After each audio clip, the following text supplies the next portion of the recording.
I first met the millennials around 2008 when they came into my classroom and they refused to let me start teaching them until they understood why the subject mattered, why they needed to take it, and how they were going to use it once they graduated. I was in shock. No one had ever challenged me like this before. I was the teacher.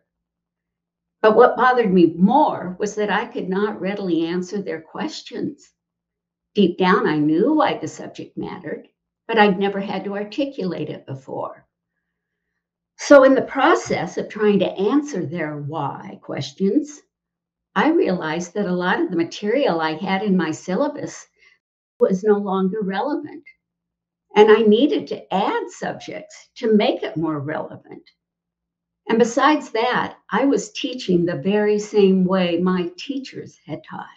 Having a millennial son, I knew that their classes were highly collaborative and interactive, creative, a client to solve their problems.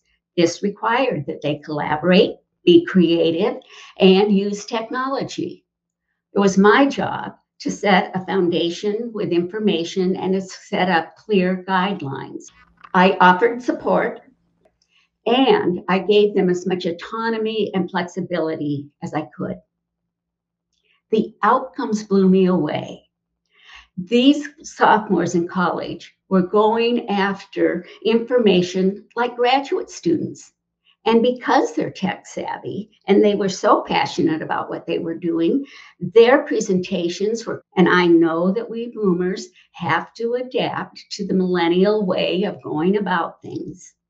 But I know that what they will come up with for you will exceed your expectations. I'm Mary Cooney, and if you are having trouble crossing the generation gap, I can help.